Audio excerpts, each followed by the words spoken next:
Cristina. Doctora, ¿cómo está? Muy buenas tardes. Buenas tardes.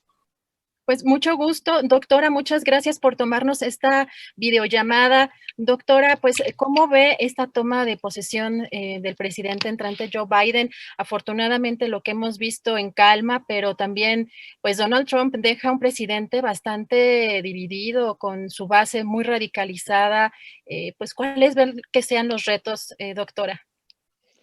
Creo que son muchos. Joe Biden efectivamente llega hoy a la presidencia con un gabinete muy interesante, muy plural. La mitad del gabinete son mujeres. Tenemos también a minorías representadas, afroestadounidenses, latinos, una persona transgénero.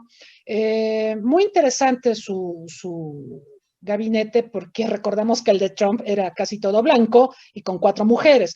Entonces hay una diferencia importante.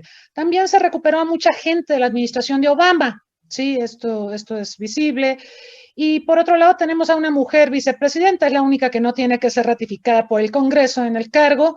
Y bueno, se ve interesante desde el punto de vista de la conformación del gabinete. Ahora, las condiciones en que va a operar Biden son muy complicadas. Estamos en un tiempo a nivel mundial, no solo en Estados Unidos, donde hay una desconfianza a las instituciones. Esta desconfianza a las instituciones ha sido capitalizada por muchos mandatarios, Trump, entre ellos, Boris Johnson, Bolsonaro, Magufuli en Tanzania, Víctor Orbán en Hungría, personajes que despotrican contra las instituciones, siendo que las instituciones son las que los pusieron en posiciones políticas, sí, como presidencias u órganos gobernantes. Entonces Biden, que es una persona institucional, sí, quiero ver cómo le hace para operar en un entorno donde la mitad de la población coincide con Trump en que las instituciones no sirven, en que las instituciones hacen fraude, en que las instituciones no satisfacen las expectativas de la población. Este es uno de los mayores desafíos. A ello, pues hay que sumar lo que ya se ha comentado en diversas plataformas, en diversos medios. Biden llega a Estados Unidos con una sociedad muy dividida, porque si bien es cierto que obtuvo los votos necesarios en lo que es el colegio electoral, la realidad es que Donald Trump fue más votado en las elecciones de 2020 que en 2016, ¿sí?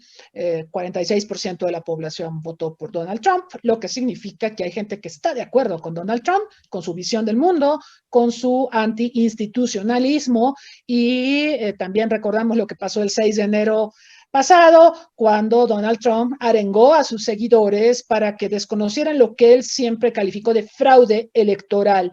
Esperamos que para Biden esta estrategia de gobernar para todos efectivamente sea incluyente y efectivamente permita reducir digamos, la sensación que hay en la mitad de la población estadounidense de que Trump fue despojado de la presidencia a la mala y de que haya una recuperación respecto a la confianza en las instituciones. Ese es un trabajo que Biden tendrá que hacer con su gabinete, con la gente que lo asesora, con la gente que está muy cerca de él.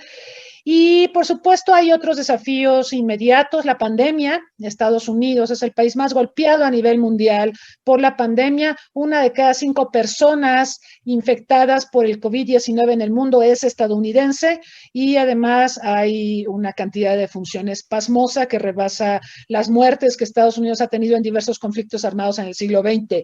Entonces, urge una estrategia que funcione, sí, para la inoculación, para la vacunación, pero también Biden tiene que conciliar con la comunidad internacional. Hace 2 días, el titular de la Organización Mundial de la Salud señalaba que hay 10 países que están acaparando todas las vacunas que se están produciendo en el mundo, entre ellos Estados Unidos, es un acaparador. México incluso tuvo el gesto, que me parece muy noble, pero también me preocupa porque todos necesitamos vacunas en México, de ceder una parte de la asignación de vacunas de Pfizer a otros países. Ese es un gesto noble, pero esperaríamos más de las grandes potencias, de los grandes acaparadores de Estados Unidos, de los países europeos, porque entendemos que todos lo estamos pasando mal, que es un gran reto vacunar a la humanidad. Realmente esto no lo veíamos desde la década de los 60, de los 70, cuando hubo una campaña mundial para inocular al mundo contra la viruela y la erradicamos vía inoculación. pero realmente hay que hacer un esfuerzo de cooperación. Nosotros sabemos que Trump destruyó las relaciones de Estados Unidos con buena parte de sus aliados, con Europa, con Japón, con Corea del Sur, y se enemistó todavía más con China, creando un terrible precedente en las relaciones entre los dos países. Está la relación con Rusia también. Entonces tiene que haber una operación cicatriz de parte de Biden con sus aliados, con las relaciones internacionales. Hay que ver en qué condiciones vuelve a la Organización Mundial de la Salud, si va a volver a la UNESCO. Vamos a ver también su retorno a los acuerdos de París sobre cambio climático. Entonces, creo que son muchos los desafíos y muy poquito el tiempo. 4 años, porque yo estoy pensando en que Biden solo estará 4 años por la edad. Es el presidente más longevo en tomar la presidencia, 78 años. Cuando cumpla el periodo presidencial tendrá 82. Difícilmente vamos a ver una reelección de Biden por el tema de la edad, no por otra cosa. Y entonces tiene muy poco tiempo para gestionar toda la agenda que acabamos de comentar. Doctora, justo sobre lo que estaba comentando de, pues que parece muy positivo esta declaración de intenciones en forma que son de 15 acciones ejecutivas que van en la parte de retomar estos acuerdos de París y de incluso también se anunció el tema de la suspensión de la construcción del muro en la frontera con México. Por ejemplo, ¿cómo ve la relación con México? Sobre todo, se lo planteo, doctora, porque hoy el mismo presidente Andrés Manuel López Obrador tanto agradeció al presidente Donald Trump por la buena relación que él considera se llevó durante su mandato, pero también ve de manera muy positiva la relación que se podrá dar con el presidente entrante Joe Biden, pero estamos también inmersos en un conflicto internacional por el caso, ¿no?, del expediente que se divulgó del caso Cienfuegos. Así es. Bueno, se ha hablado mucho de la relación cordial de AMLO con Trump. Trump fue muy insultante respecto a México. Recordamos todas las cosas horribles que dijo sobre los mexicanos en campaña y ya estando en la presidencia. Habló del muro insistentemente, nos obligó, nos torció el brazo para procesar aquí las solicitudes de ingreso a Estados Unidos en nuestro territorio. Entonces, se habla de una buena relación porque quizá muchos confunden la empatía ideológica entre López Obrador y Trump con las acciones que Trump emprendió, acciones que buscaron legitimarlo como presidente ante sus seguidores y la opinión pública de Estados Unidos contra México. Nosotros tuvimos que ceder también, por ejemplo, en el tema del TEMEC, crear un nuevo tratado de libre comercio, porque Trump se la pasó diciendo en el inicio de su administración que el Telecán era el peor tratado comercial de la historia. Entonces, las relaciones México-Estados Unidos con Trump no fueron tersas, claro que no. López Obrador se tuvo que acomodar, pero sí vemos que había cierta empatía ideológica, la cual de todas maneras no ayudó mucho para reducir el nivel de tensión en la relación bilateral, porque como usted muy bien lo marca, tuvimos el problema del arresto del general Cienfuegos sin que México fuera notificado. Esta es una no solo grosería política, sino que habla de un desencuentro tremendo entre las acciones que Estados Unidos emprende para combatir a la delincuencia organizada y la cooperación que México le ha brindado. A veces a Estados Unidos se le olvida todos los muertos que México tiene que recibir por la lucha contra la delincuencia organizada. Nosotros cargamos con los muertos, nosotros invertimos un montón de dinero para combatir a la delincuencia organizada y Estados Unidos casi nunca nos da crédito por ello. El presidente López Obrador dice que no le gusta la iniciativa Mérida, porque la iniciativa Mérida es un proyecto binacional, ¿sí? A mí me agrada una cosa solamente de la iniciativa Mérida, la corresponsabilidad, que Estados Unidos reconoce que es corresponsable de la crisis que tiene o que desarrolla o que enfrenta México por la delincuencia organizada, porque digamos, el mayor consumidor de estupefacientes pues es Estados Unidos a nivel mundial. Y entonces, siendo un mercado tan atractivo, porque es un mercado de altos ingresos Estados Unidos, obviamente los cárteles de la droga, la delincuencia organizada buscará que lleguen los estupefacientes a manos de los consumidores estadounidenses. Y si Estados Unidos no reconoce que tiene un problema, no solo de delincuencia, de lavado de dinero relacionado con la delincuencia organizada, sino sobre todo de salud pública, Adriana, es muy importante señalar que el enfoque que le han dado por mucho tiempo México y Estados Unidos al combate de la delincuencia organizada es criminalístico, pero también es un problema de salud pública. Hemos visto que en Estados Unidos ha declinado la esperanza de vida por el consumo de opiáceos y de metanfetaminas. Entonces, yo entiendo que el presidente Biden va a trabajar en esto, va a tratar de combatir el consumo. Esa es clave, o sea, es un aspecto fundamental para tener éxito en el combate a la delincuencia organizada, pero también hay que trabajar en educación, hay que educar a la población y explicarle los riesgos del consumo de estupefacientes. Y ese es un trabajo que yo espero que se retome, porque me parece que en la administración de Obama ya se tenía muy identificado el problema. Trump dijo que lo iba a atender, no lo hizo como se esperaba. Esperemos que Biden ponga el acento en esto, pero queda pendiente la manera en que nos vamos a relacionar México y Estados Unidos para el tema criminalístico de la delincuencia organizada. Y es muy importante la cooperación. Sin embargo, el presidente López Obrador, muy molesto por la forma en que capturaron al general Cienfuegos, modificó la ley de seguridad nacional y ahora los agentes de agencias de seguridad de Estados Unidos que operen en México van a tener muchas limitaciones para operar. Entonces, esto puede naturalmente tensar la relación.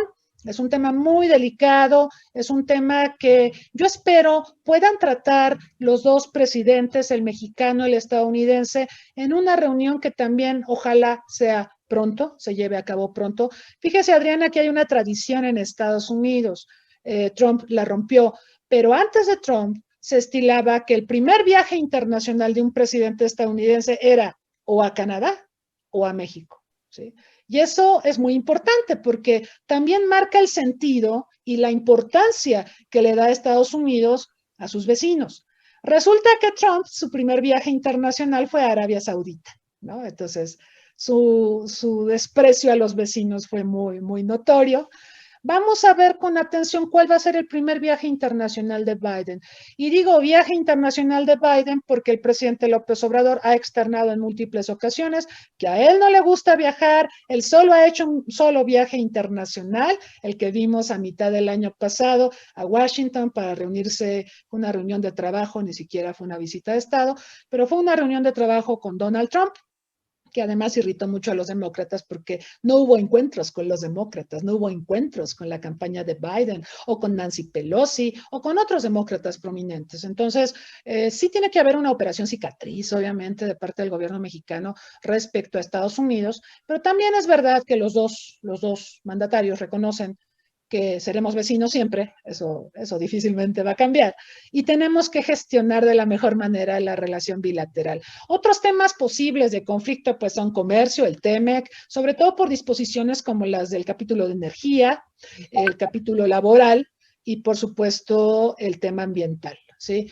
Biden va en una dirección de regresar a los compromisos que establecen los acuerdos de París en materia ambiental. El gobierno mexicano está privilegiando tecnologías muy contaminantes en materia energética, entonces ahí puede haber una colisión de intereses. En el tema laboral, recordar que los demócratas están muy ligados a sindicatos. A los demócratas además no les gustan los tratados de libre comercio, pero bueno, finalmente pues han avalado los diversos acuerdos que tiene Estados Unidos con las naciones del mundo, pero sí van a tener el ojo muy puesto en que se cumplan los compromisos laborales que México suscribió en el TEMEC, el aumento a los salarios en los trabajadores del sector automotriz, que quizás se puede extender también a otras ramas de nuestra economía.